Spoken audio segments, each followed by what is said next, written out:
વિદ્યાર્થી મિત્રો, very good morning to all of you. Chapter number 2 પરમાણુનું બંધારણ ચેપ્ટરની અંદર જનરલી આપણે ચર્ચા કરતા.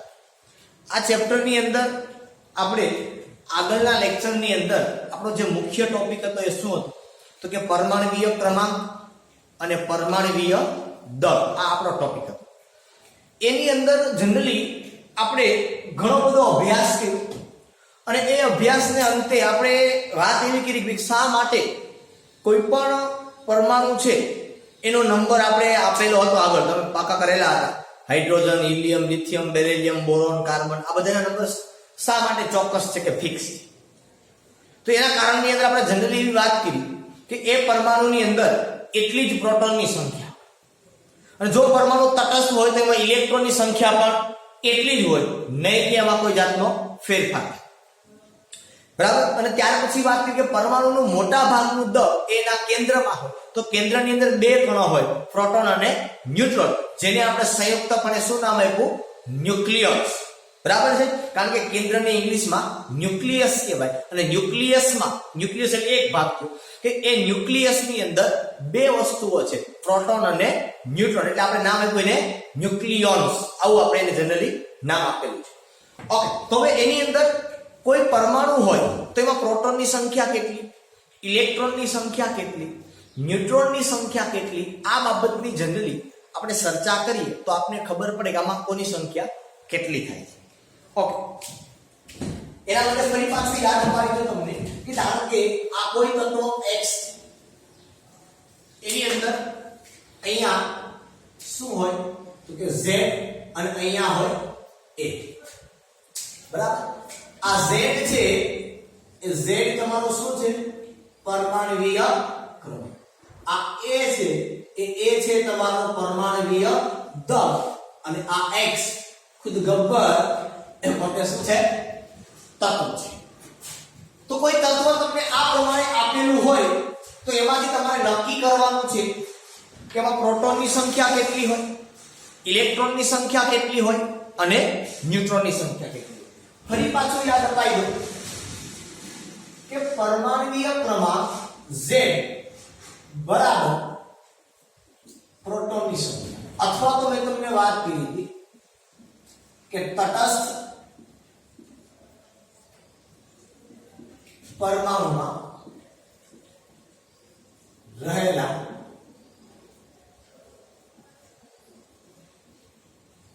ઇલેક્ટ્રોનની સંખ્યા. જો પરમાણુ તટસ્થ હોય તો એમાં ઇલેક્ટ્રોનની સંખ્યા.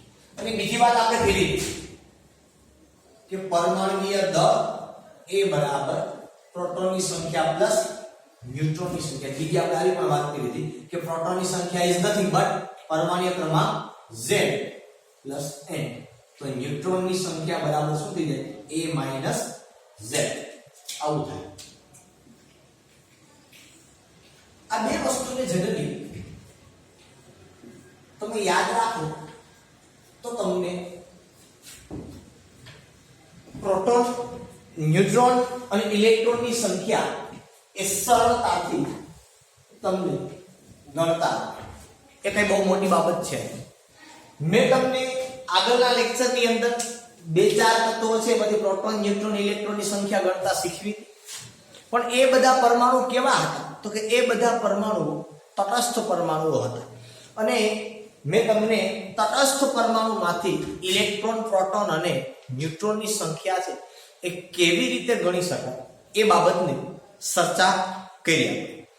આપણે મૂળ વાત હવે એ કરવી છે કે પરમાણુ તટસ્થ ન હોય તો એમાં ઇલેક્ટ્રોન, પ્રોટોન અને ન્યુટ્રોનની સંખ્યા કેવી રીતે ગણવામાં આવે.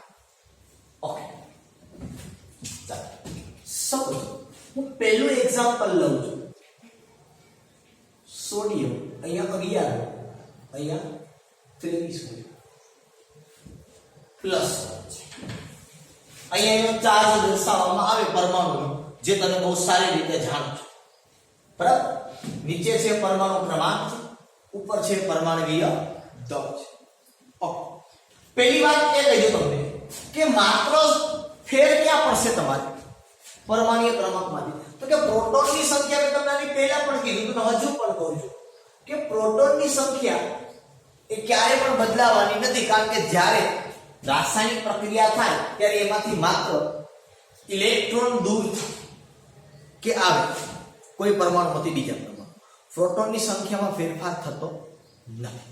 એટલે પ્રોટોન થયા અગિયાર. વાત આવે ઇલેક્ટ્રોન, તો અહીંયા શું લખેલું છે કે પ્લસ. એનો મતલબ શું થયો? તો કે એનો મતલબ થાય સોડિયમે ઇલેક્ટ્રોન ગુમાવ્યો. આપણે હંમેશા પ્લસ છે તો મેળવવાનો નહીં. યાદ રાખો, કોઈ પરમાણુ ઉપર ધન વિદ્યુત ભાર હોય તો એનો મતલબ એવો થાય કે એટલા ઇલેક્ટ્રોન ગુમાવેલા છે. તમારી પાસે લિસ્ટ પણ છે, લિસ્ટની અંદર આપણે જોયું +1 વાળું, +2, +3, બરોબર. એ પ્લસ જે દર્શાવે છે વિદ્યુત ભાર, એનો મતલબ એટલા ઇલેક્ટ્રોન ગુમાવે છે. શું કરે છે? એટલા ઇલેક્ટ્રોન ગુમાવે છે. અને સામે -1, -2 ને -3 વાળા જે કંઈ તમારી પાસે આયનોનું લિસ્ટ છે, એનો મતલબ એમ થાય કે એ ઇલેક્ટ્રોન મેળવે છે. હવે આ પરમાણુ ના કહેવાય, આને ધન આયન બોલે. શું બોલે? આપણે પરમાણુમાં તમને પ્રોટોન, ઇલેક્ટ્રોન, ન્યુટ્રોનની સંખ્યા ગણતા શીખો. હવે હું આયનની અંદર વાત કરું છું કે આ ધન આયન છે. આ ધન આયન એનો મતલબ શું થયો? આને ઇલેક્ટ્રોન ગુમાવ્યા. કેટલા ગુમાવ્યા? તો કે એક ગુમાવ્યો. એક ગુમાવ્યો એટલે શું થયું આયન? તો કે કોના કરતા એક? તો કે પ્રોટોન કરતા એક ઓછો. પ્રોટોન કરતા એક ઓછો. મતલબ શું? એક ગુમાવ્યો. હતા કેટલા? આ પ્લસ ચાર્જ ન હોય તો કેટલા ઇલેક્ટ્રોન હોય? તો કે પ્રોટોન હોય એક. બરાબર? તો કે 11 હોય. કેટલા ગુમાવ્યો? તો કે પ્લસ કેટલું છે? 1. તો કેટલા ઇલેક્ટ્રોન ગુમાવ્યો? 1. 11 માંથી 1 કાઢો તો કેટલા આવે?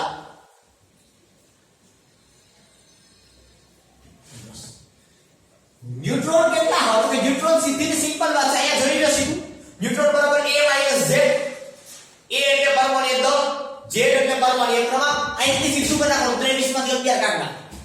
જ્યાં ઇલેક્ટ્રોન ને માત્ર આયન હશે તો ઇલેક્ટ્રોનની સંખ્યામાં ફેરફાર થાય, ન કે પ્રોટોન અને ન્યુટ્રોન. તો ન્યુટ્રોનની સંખ્યા તમને જે સોડિયમમાં મળી એ જ આમાં મળ્યું. યાદ રાખો, જે તમને સોડિયમમાં મળી હોય એ જ સંખ્યા તમને ક્યાં મળે? આમાં કોની? પ્રોટોન અને ન્યુટ્રોન. ઇલેક્ટ્રોનની સંખ્યા તમને સોડિયમ ખાલી મળ્યું છે, તમને 11 મળ્યું. બરાબર? તો આવી રીતે આયન છે એમાંથી ગણવામાં. હવે એક બીજો પ્રશ્ન મળે, સર આ ઇલેક્ટ્રોન ગુમાવે છે, આવો પ્રશ્ન થાય. આ પરમાણુ છે, આ પરમાણુનું કેન્દ્ર જેની અંદર ધન વિજભાર છે, પ્રોટોન અને ન્યુટ્રોન. અહીંયા ઇલેક્ટ્રોન છે. આપણને એવું થાય કે સર આ ઇલેક્ટ્રોન ગુમાવે છે એટલે ઋણ વિદ્યુત ભાર ગુમાવે છે, તો આની માટે ઋણ આવવો જોઈએ ને ભાઈ. તો ધન કેમ છે? ઇલેક્ટ્રોન ગુમાવે તો શા માટે ભાઈ ધન વિજભાર આવે? ઋણ વિજભાર કેમ ના આવે? મગજની અંદર પ્રશ્ન થાય કે સર સોડિયમ પરમાણુ છે એટલે ઇલેક્ટ્રોન ગુમાવ્યો, તમે આવું કહો છો એટલે લખી પણ આપ્યું ઇલેક્ટ્રોન પ્લસ છે. તો જો ઇલેક્ટ્રોન ગુમાવતો હોય તો ઇલેક્ટ્રોનનો વિદ્યુત ભાર ઋણ છે, માઈનસ આવવો જોઈએ તો ઇલેક્ટ્રોન ગુમાવે. પ્લસ કેવા?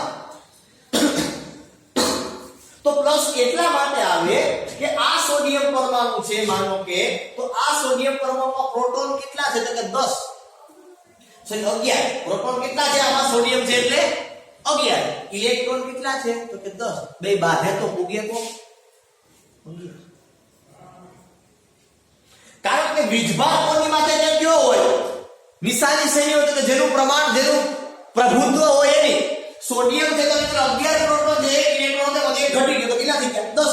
તો આની પ્રભુત્વ કોનું હોય? તો કે પ્લસ વીજભાર વાળું. તો એની માથે પ્લસ વીજભાર લખવામાં. જેટલું વધારે એટલો પ્લસ લખાય. કેટલું પ્રભુત્વ છે? તો કે 1 પ્લસ નું. તો 1 પ્લસ માથે લખાય. એનો મતલબ સીધું નથી.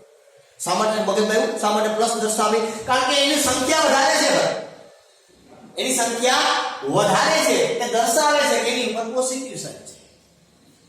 પોઝિટિવ નું પ્રમાણ વધુ છે. કેટલું વધુ છે? એટલે કેટલા પ્લસ છે? તો 1 પ્લસ છે. તો 1 પ્લસ વધારે છે એનો મતલબ એક ઇલેક્ટ્રોન ઓછો છે, સીધો ઇન્ડિવિડ્યુઅલ. એ માઈનસ નિશાની ન દર્શાવે, કારણ કે પરમાણુની અંદર એ પરમાણુ તમે આખો બોલો એમાં 10 પ્રોટોન છે ને 11 પ્રોટોન છે ને 10 ઇલેક્ટ્રોન છે. તો આખા પરમાણુ ઉપર કોનું પ્રભુત્વ આવે? તો કે સીધી વાત છે પોઝિટિવ પ્રભુત્વ આવે. કેટલું પ્રભુત્વ આવે? તો કે 1. એ 1 દર્શાવે છે. સમજમાં આવે આખી વસ્તુ? એક કોઈ પણ પરમાણુ ઉપર ઋણ વિદ્યુત ભાર હોય, દાખલા તરીકે હું બીજું એક્ઝામ્પલ લઉં. સેકન્ડ એ સેકન્ડ એક્ઝામ્પલ ની અંદર મને લખો કે Cl અહીંયા લખું 17 અને અહીંયા લખું ચલો 35 અહીંયા માપી દો માઈનસ ની સાથે. તો હવે પહેલી વાત એ થઈ જાય કે સર પ્રોટોન કેટલા તો કે પ્રોટોન આઈનો છે લઈ દેવાના કેટલા 17 પરમાણુ ક્રમાંક જેટલા પ્રોટોન છે. ઓકે સર ઇલેક્ટ્રોન કેટલા તો કે કયો વિદ્યુત ભાર છે તો કે માઈનસ. માઈનસ છે નો મતલબ એક ઇલેક્ટ્રોન મેળવે આ તમારે યાદ રાખો. માઈનસ છે નો મતલબ શું થાય ઇલેક્ટ્રોન મેળવે છે. કેટલા મેળવે છે કેટલા માઈનસ છે કે એક માઈનસ એક મેળવે છે. કોના કરતા એક મેળવે છે એના કરતા એક મેળવે તો કેટલા છે કે 18. ન્યુટ્રોન તો સીધા 35 માંથી 17 કાઢી નાખો તો કેટલા આવે સમજ નહીં આવે. તો આટલે ફરી પાછો પ્રશ્ન આમ સમજો કે સર અહીંયા કેમ માઈનસ વિદ્યુત ભાર આવ્યો ઇલેક્ટ્રોન તો વધારે છે બરોબર છે તો ઇલેક્ટ્રોન વધારે છે એટલે માઈનસ વીજ ભાર આવ્યો. તો તમને કાંઈ પ્રોટોન છે ની સંખ્યા 17 છે ઇલેક્ટ્રોનની સંખ્યા 18 છે. આખા પરમાણુ પર પ્રભુત્વ કોનું તો કે ઇલેક્ટ્રોનનું કેટલા વધારે છે તો કે 1 એટલા માટે દર્શાય. ઓછા હોય તો પોઝિટિવ દર્શાવવામાં જેનું પ્રભુત્વ વધારે એની ઉપર નિશાની હોય એટલે તમારે સમજો ઓટોમેટિક કોણ દૂર થયો હોય છે. અહીંયા પ્લસ વિદ્યુત ભારનું પ્રભુત્વ છે 1 થી એનો મતલબ એ કે એક ઇલેક્ટ્રોન ઓછો છે. અહીંયા માઈનસ નું પ્રભુત્વ છે એનો મતલબ એક ઇલેક્ટ્રોન વધુ છે. એકદમ સિમ્પલ અને સોબત વાત બધી ચાલે છે આની અંદર બરાબર. ત્યાર પછી ત્રીજા પ્રશ્નની અંદર જો આપણે વાત કરીએ કે ત્રીજો આવો પ્રશ્ન આપણે સોલ્વ કરીએ કે સલ્ફર 2 માઈનસ અહીંયા 16 છે અહીંયા 32 છે. તો આની અંદર પ્રોટોનની સંખ્યા કેટલી હોય તો આપણે ગણતા આપણે પ્રોટોનની સંખ્યા કેટલી થાય તો કે 16. ઇલેક્ટ્રોનની સંખ્યા કેટલી થાય તો જોવા કેટલો માઈનસ છે તો કે 2 માઈનસ. એનો મતલબ 2 ઇલેક્ટ્રોન મેળવા યાદ રાખો માઈનસ હોય એટલે 2 કેટલા માઈનસ છે તો 2 મેળવા કોના કરતા તો કાના કરતા કેટલા થાય 18. તો ન્યુટ્રોનની સંખ્યા કેટલી સીધી ગણતો નથી 32 માંથી 16 કાઢ નાખવાના કેટલા વધે ખબર પડી. ઓકે ચાલો ત્યાર પછી ચોથા નંબરનું એક્ઝામ્પલ આપણે જોઈએ બરોબર. ધારો કે આવું છે એલ્યુમિનિયમ 3+ અહીંયા લખું છું 13 અહીંયા લખું છું 27. ઓકે ચાલો હવે અહીંયા પ્રોટોન કેટલા આલો ખબર પડે કેટલા પ્રોટોન છે તો ચાલો પ્રોટોનની સંખ્યા થઈ 13. હાલો હવે ઇલેક્ટ્રોનની સંખ્યા કેટલી તો ચાલો ઇલેક્ટ્રોનની સંખ્યા કેટલી તો કે 3+ એનો મતલબ શું થયો પ્લસ છે એટલે ગુમાવે ઇલેક્ટ્રોન ગુમાવે કેટલા ગુમાવે 3 શેમાંથી તો કે 13 માંથી. હવે કાઢો તો કેટલા વધ્યા 10. હાલો હવે ન્યુટ્રોનની સંખ્યા કેટલી તો કે ન્યુટ્રોનની સંખ્યા કેટલી તો કે 27 માંથી 13 કાઢો તો કેટલા વધ્યા તો કે 14 વધ્યા. સમજમાં આવે છે આખી વસ્તુ બરાબર છે. એવી જ રીતે માનો કે આપણે પાંચમું એક્ઝામ્પલ છે એ જોઈએ તો તમને આઈડિયા આવશે કે શું કહેવામાં આવે છે. પાંચમા એક્ઝામ્પલ તો પાંચમા એક્ઝામ્પલ ની અંદર લઈએ આપણે Ca2+ અહીંયા લખીએ આપણે 20 અહીંયા લખીએ આપણે 40 બરોબર. હવે અહીંયા પ્રોટોનની સંખ્યા કેટલી તો કે 20. હવે ઇલેક્ટ્રોનની સંખ્યા કેટલી તો જો 2+ પ્લસ મતલબ ગુમાવે કેટલા ગુમાવે 2 કોના કરતા તો કે 20 માંથી કેટલા વધ્યા 18. અને ન્યુટ્રોનની સંખ્યા કેટલી તો કે 40 માંથી 20 એટલે 20 બરાબર. ત્યાર પછી સાતમા નંબર લઈ જાઓ 6 નંબર લઈ જાઓ.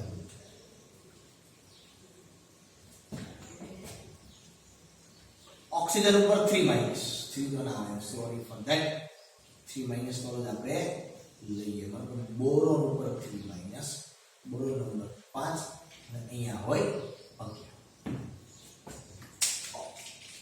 ચલો પ્રોટોનની સંખ્યા કેટલી તો કે પ્રોટોનની સંખ્યા 5. ઇલેક્ટ્રોનની સંખ્યા કેટલી તો કે હું છે અહીંયા તો કે 3 માઈનસ નો મતલબ 3 ઇલેક્ટ્રોન મેળવે 3 મેળવે તો કેટલા થયા તો આમાં કરતા 3 એટલે થયા 8. ન્યુટ્રોનની સંખ્યા કેટલી તો કે ન્યુટ્રોનની સંખ્યા થઈ ગઈ 6. આવી રીતે ન્યુટ્રોનની સંખ્યા થઈ આપણે ગણી શકાય બરોબર.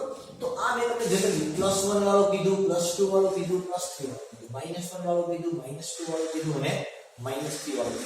તો આવી રીતે જનરલી આપણે ઘણા બધા એક્ઝામ્પલ છે કે આ પ્રમાણે આપણે કેલ્ક્યુલેટ કરી શકીએ. બરોબર. આ ઉપરાંત બીજી રીતે આપણે પૂછી શકીએ તો કે હા બીજી કઈ, તો કે હું આપું આપણને એવું કહેવામાં આવે કે O2 2 માઈનસ અહીંયા તમને નંબર તો ખબર પડી જાય કે અહીંયા 8 હોય ને અહીંયા કેટલા 16 આવો અણુ આપે છે અણુ. આમાં ઇલેક્ટ્રોનની સંખ્યા કેટલી, આમાં તમને એમ કે પ્રોટોન ખાલી કોઈ એક જ પૂછે, ત્રણેય તો ના પૂછે આમાં, પણ તમે માત્ર ને માત્ર શું પૂછે કે આની અંદર ઇલેક્ટ્રોનની સંખ્યા કેટલી કે પ્રોટોનની સંખ્યા કેટલી છે, માત્ર કોઈ એક જ પૂછે, બધું ના પૂછે. પ્રોટોન ન્યુટ્રોન ઇલેક્ટ્રોન આવું દરેક વસ્તુ પૂછવામાં આવે નથી. માત્ર ને માત્ર અહીંયા તમને શું પૂછવામાં આવે, આમાં ઇલેક્ટ્રોનની સંખ્યા કેટલી આવું તમને પૂછવામાં આવે, અથવા તો પ્રોટોનની સંખ્યા પણ પૂછવામાં આવે. તો આની અંદર તમને જો પ્રોટોનની સંખ્યા પૂછવામાં આવે તો કેટલી છે સમજો. એક ઓક્સિજન નથી, બે છે.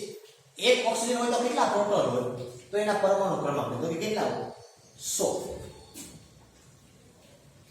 ઇલેક્ટ્રોન કેટલા હોય તો કે બે વધારે પ્રોટોન, તો કેટલા થાય. ન્યુટ્રોન તો સેમ સીધા થઈ જાય. કદાચ ન્યુટ્રોન તમને ગણવાના નથી, કારણ કે ન્યુટ્રોન કોઈ એક પરમાણુમાં ગણવાના હોય, આ અણુથી. આવી જ રીતે કદાચ તમને પૂછવામાં આવે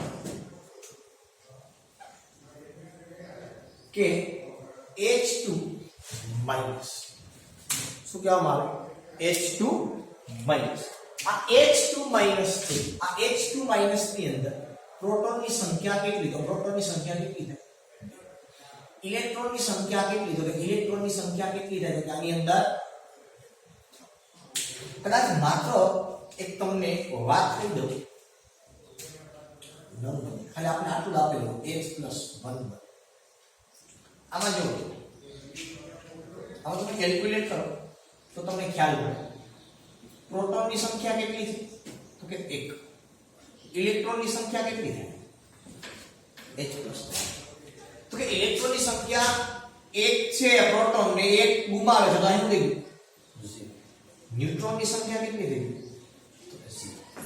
તમને કદાચ યાદ હશે કે નહીં હોય, જ્યારે આપણે પ્રોટોનની શોધ કરતા હતા ત્યારે આપણે કીધું કે હાઇડ્રોજન વાયુ ભરેલું સ્વભાવ પર આધાર રાખે H+ આ ખુદને પ્રોટોન તરીકે ઓળખવામાં આવે. H+ શેના તરીકે ઓળખવામાં આવે છે, આને પ્રોટોન તરીકે. શા માટે આને પ્રોટોન તરીકે ઓળખવામાં આવે, તો કે એમાં પ્રોટોન સિવાય બીજું કોઈ છે જ નહીં, નથી ઇલેક્ટ્રોન કે નથી ન્યુટ્રોન. એટલા માટે આ H+ છે ને શું કહેવામાં આવે, પ્રોટોન તરીકે ઓળખવામાં આવે છે. બરોબર. એવી જ રીતે કદાચ તમને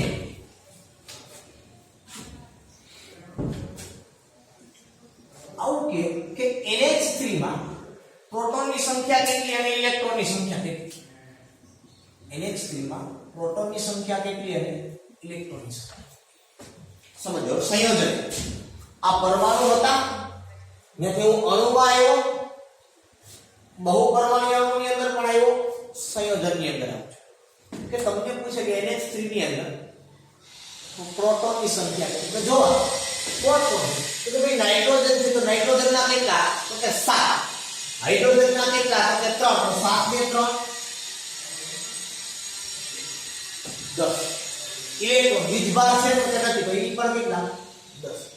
પણ જો એના બદલે તમને એવું કહેવામાં આવે કે NH4+ છે, શું છે NH4+, તો આ NH4+ ની અંદર પ્રોટોનની સંખ્યા કેટલી અને ઇલેક્ટ્રોનની સંખ્યા કેટલી. તો જો નાઇટ્રોજનના 7 ને હાઇડ્રોજનના 4, 7 ને 4 11. પણ ઇલેક્ટ્રોનની સંખ્યા તો કે 1 ઓછી, તો કેટલી થાય, સમજમાં આવે છે. આવા તમને કોઈ પણ સ્પીસીઝ આપેલા હોય તો એની અંદર તમને પ્રોટોન કે ઇલેક્ટ્રોન કે ન્યુટ્રોન તો ના પૂછે, પણ આવા જે અણુ છે પરમાણુ સિવાયની વાત કરો એમાં તમને પ્રોટોન અને ઇલેક્ટ્રોનની સંખ્યા પૂછે તો તમને આવડતી હોવી જોઈએ. માનો તમને માત્ર અણુની અંદર પણ પૂછે, ઇવન કે તમને એમ કે N2 માં પ્રોટોનની સંખ્યા કેટલી, તો એક નાઇટ્રોજનમાં 7, તો 2 માં 14. ઇલેક્ટ્રોનની સંખ્યા પણ સમજમાં આવે છે આખી વસ્તુ. આ વસ્તુ છે એ તમને ખબર પડવી જોઈએ. નંબર અને પછીનો કદાચ આપું આવું પણ તમને પૂછે. આ શક્ય છે N3 માઇનસ અને એઝાઇલ કે કદાચ ક્યાં એવું નહીં N3 માઇનસ અને શું કહેવાય એઝાઇલ. આ N3 માઇનસ માં તમે તો પ્રોટોનની સંખ્યા કેટલી થાય તો તમને ખબર પડે 1 માં 7 હોય તો 3 માં કેટલી હોય તો કે 21 હોય. ઇલેક્ટ્રોનની સંખ્યા કેટલી થાય એના કરતા એક વધુ તો કેટલી થાય 22. તો આવી રીતે તમને પ્રોટોન કે ઇલેક્ટ્રોન કે ન્યુટ્રોનની સંખ્યા પૂછવામાં આવે તો આપણને કેલ્ક્યુલેટ કરતા આવડતી હોવી જોઈએ. બરોબર. આ ઉપરથી ઘણા બધા એક્ઝામ્પલ પણ છે, પણ એક ટોપિક આપણે જોશું અને પછી બીજા ઘણા બધા એક્ઝામ્પલ છે એને કેલ્ક્યુલેટ કરશું આ પ્રમાણે. હજી ઘણું બધું આવે, કદાચ એક લેક્ચર હજી આની અંદર ઇલેક્ટ્રોન પ્રોટોન ની અંદર આપણે લેશું અને સમજશું કે કેવી રીતે આની અંદર ઇલેક્ટ્રોન પ્રોટોન કે ન્યુટ્રોન છે એની સંખ્યા એ ગણવામાં આવે. બરોબર. સમ ઇલેક્ટ્રોનીય સ્પીસીસ છે એની પણ આપણે ચર્ચા કરવાના છીએ. બરોબર. કદાચ હું જોઈ લઉં સાથે કદાચ વધારે સ્વાધ્યાયની અંદર જો તમને આપેલું હોય તો આપણે સાથે સાથે જ સ્વાધ્યાયની અંદર પણ જે આવે છે ઇલેક્ટ્રોન પ્રોટોનની વાત અહીંયા પૂરી કરી દઈએ કે જેથી કરીને તમને પાછળથી કાંઈ પ્રશ્ન ન રહે. બરોબર. કારણ કે આમાં ઇલેક્ટ્રોન પ્રોટોનની સંખ્યા ગણવામાં કઈ બહુ મોટી વાતો છે નહીં, એટલે આરામથી તમને આમાં ઇલેક્ટ્રોન પ્રોટોન કે ન્યુટ્રોનની સંખ્યા છે એ ગણતા આવડે. લગભગ મારા ખ્યાલથી આમાં આપેલું નથી. બરાબર. પણ હજુ આના કરતા ઉલટી રીતે આપણે પૂછેલું હોય તો એની અંદર પણ આપણાની અંદર ઉલટી રીતે પૂછેલું હોય તો આપણે ગણતા આવડવું જોઈએ કે શેની અંદર અને કયા કયા પરમાણુની અંદર કેટલા કેટલા ઇલેક્ટ્રોન હોય. ઉલટી રીતે પૂછે તો આપણે કેવી રીતે એનો જવાબ આપવાનો એની પણ આપણે ચર્ચા એ આગળના લેક્ચરની અંદર કરશું. આજના માટે આપણે અહીં સુધી રાખી, ફરી પાછા નવા લેક્ચરની અંદર મળશું.